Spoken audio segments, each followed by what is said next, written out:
Hello and welcome back to Big Head Car Reviews, where today you join me for a review of the brand new Volkswagen Up GTI. I'm not going to bore you at the start of this video, so we're going to get straight into it. So next time you see me, we'll be in the car. I'll see you in a sec. So let's get this video underway and talk about this car's price, because I think it's an absolute bargain. Brand spanking new, this car costs us £14,500. That's for the standard car, no options ticked, and the 3-door version as well. To put that in sort of perspective, a entry-level Ford Focus costs a similar amount of money, but it's certainly not a Volkswagen, and it's certainly not got that all-important GTI badge. But enough of the cash price, we need to talk about this car on finance. PCP deal, same as all my reviews, 48-month agreement, 10,000 miles per year, no cash deposit going in from you at all, £230 per month. Chuck in £1,500 deposit, and this car is less than £200 a month. It's going to start with a 1 for a GTI. And the reason that is because Volkswagen and Bury St Edmunds, they're giving you a £1,000 deposit contribution towards this car, which is making it so much more affordable. And I think to myself, why would they be doing that? Well, that's because they're not making this car anymore. There's only a handful of brand new Up GTIs left. So if you want one, you need to act quickly. They've stopped making it, basically 18 months of production, and then it's gone.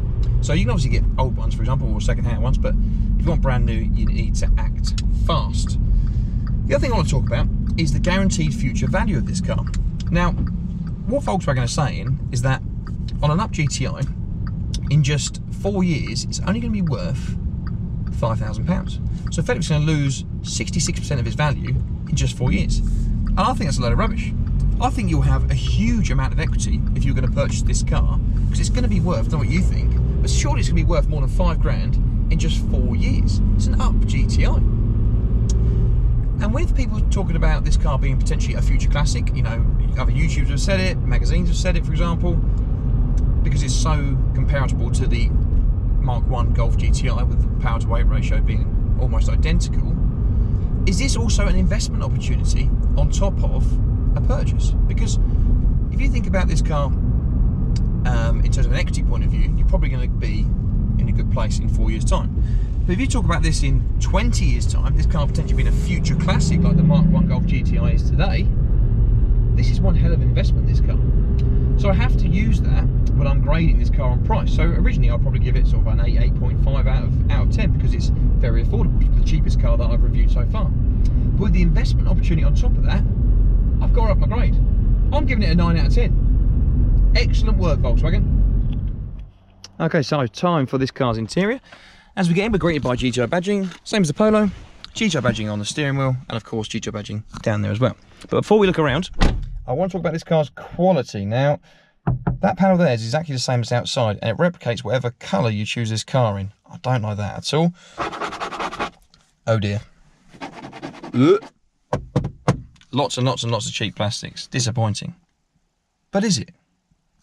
I don't feel annoyed at all, because there has to be some sort of compromise on this car. It's the cheapest Volkswagen. It's the entry level. I know this is the GTI spec, but there's got to be some poor quality somewhere. And to keep the price down, that's what they've chosen to do.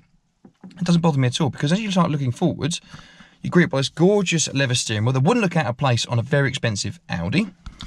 And you come to the display, for example. Yes, it's not digital, it's analog, because you only need analog. And that sort of only need theme runs throughout the car.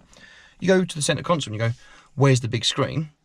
Well, there isn't one, because you don't need one. Everyone has a smartphone these days. So Volkswagen have gone, there's a holder for your phone, there's a cable to keep it charged and connected, and you can run everything and mirror everything into your phone. So you hit that button there, brings up your sat nav, a lap timer, for example, you want to take on a track day, you've got your temperature, you've got your coolant, you can swipe through lots of different options, you've got your music up here as well.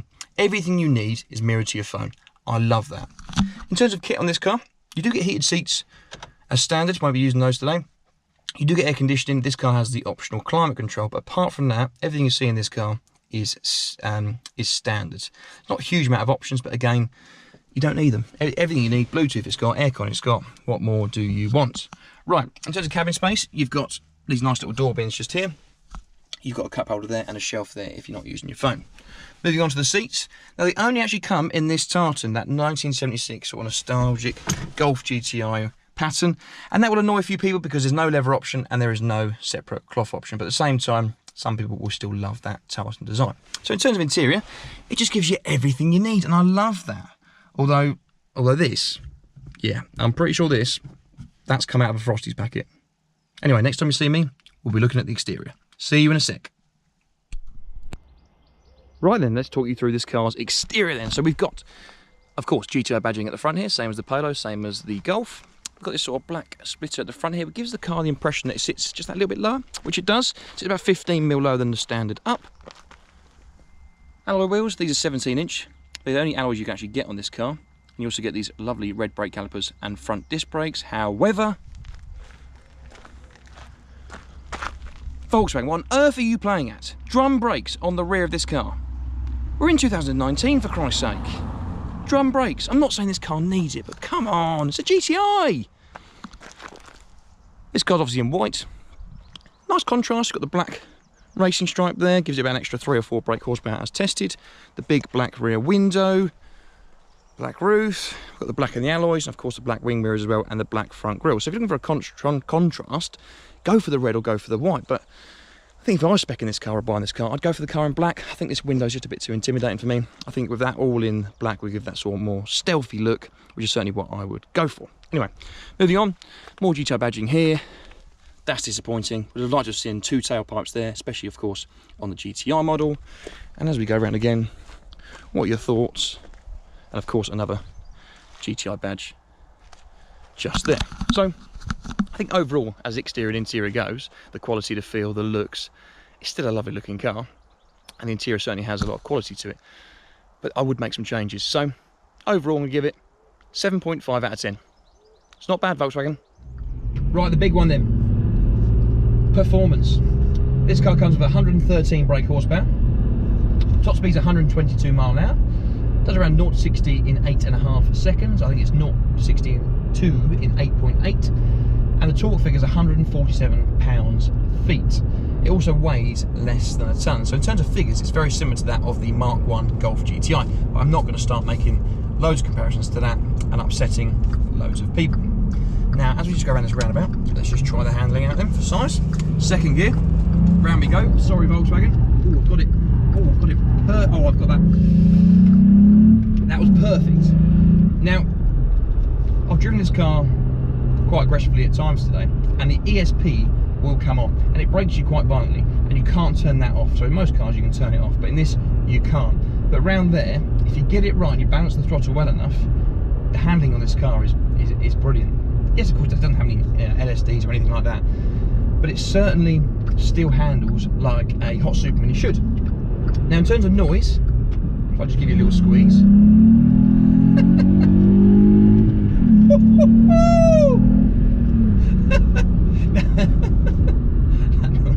Now, that is obviously a fake noise, but I don't always like that. But for this car, for some reason, it just seems to complement the characteristics of this car brilliantly. Now, as we're at a junction, 0 to 60.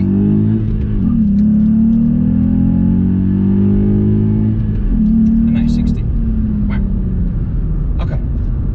So in terms of the actual performance, it's not going to set your world on fire. But what this car does, it answers the question I get asked all the time. People say to me, Harry, what is the point in having a fast car when you can't use the performance? I'm sure a lot of you get this question all the time. And they are sort of right, because a lot of cars now, you're breaking the speed limit in about 4 or 5 seconds. But in this, you're not. In this, you're having a huge amount of fun, but you're not breaking the speed limit. So those of you that like driving, but don't like 3 points on your licence, this is the car for you. It's so much fun to drive. Yes, it's not the best car to drive in the world, of course it's not. But why do I feel? I mean, I'm always hoping that it was raining today. I feel like a child, I feel like a 5-year-old who's gone outside and it's raining and there's puddles everywhere, and I just want to drive into the puddles. I feel like a child in this car, and that's exactly how these cars are supposed to make you feel. I think it is brilliant.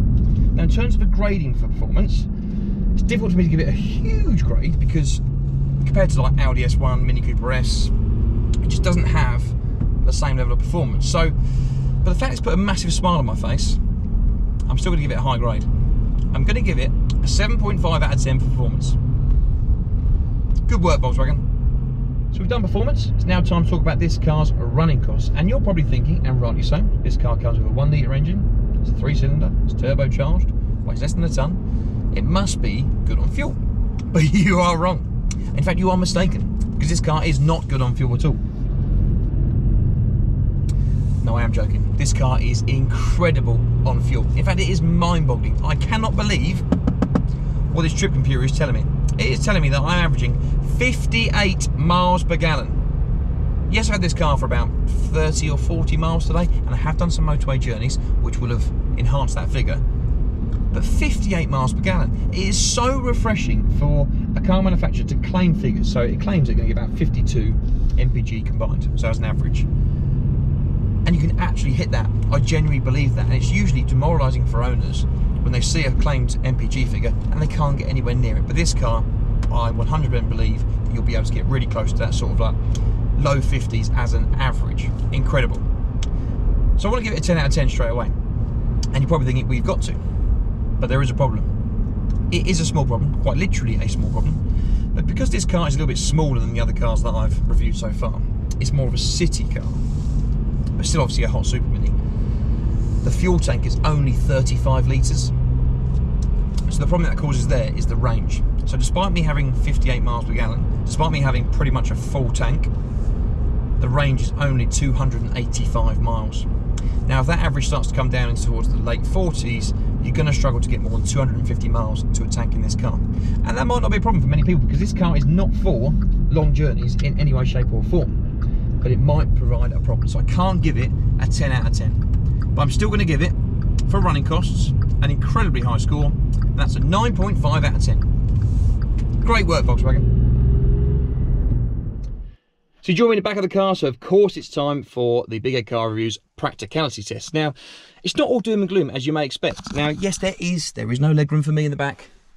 That's how much the passenger would have. And of course, in my position, so I'm 6'5", there is absolutely no legroom there whatsoever. But they only give this car 4 seat belts. So in terms of 2 adults in the front, normal size, and 2 children in the back, no problem whatsoever. And the headroom isn't that bad. Yes, my head is touching the ceiling, but if you're sort of 6 foot and under, you have no problem in here whatsoever. So quite impressive, really. And this has got nothing to do with practicality, but how cool are these windows? Anyway, enough messing around, let's get out. Because this car actually comes in 2 different options. Now this is of course the 5-door, but you can get it in a 3-door as well. 3-door looks a bit more sporty, but obviously you don't get as much practicality, and the 5-door isn't really that much more expensive for the extra practicality, so I'd certainly go for the 5-door. Let's look at the boot then. Now this has 251 litres worth of space, and I'm telling you now that is not 251 litres, because take the cover out, you take this sort of divide out, and there you go. You've actually got, yes, it's not particularly wide, you're not going to put your golf clubs in there, but it's still a very decent deep boot. The other good thing is these seats go completely flat, as you can see.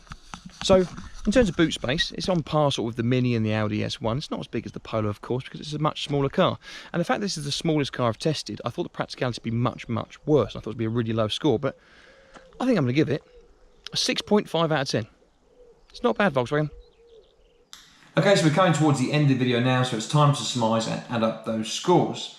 So in terms of running costs, I give it a 9.5 out of 10, performance 7.5, practicality 6.5, exterior and interior 7.5, and of course price just 9 out of 10, giving it a total score of 40 out of 50, just missing out on the second place spot, which the Suzuki Swift Sport had, which got 40.5. But it's only 1.5 points behind its older brother, effectively, the Polo GTI.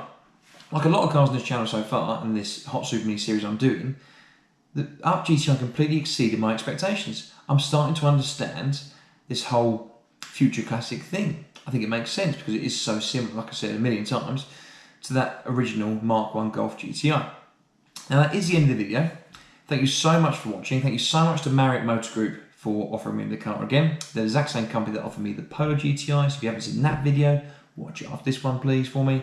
And don't forget to subscribe to the channel and give this video a thumbs up. There's lots more content to come with this Hot Super Mini series, and it's going to be very exciting indeed.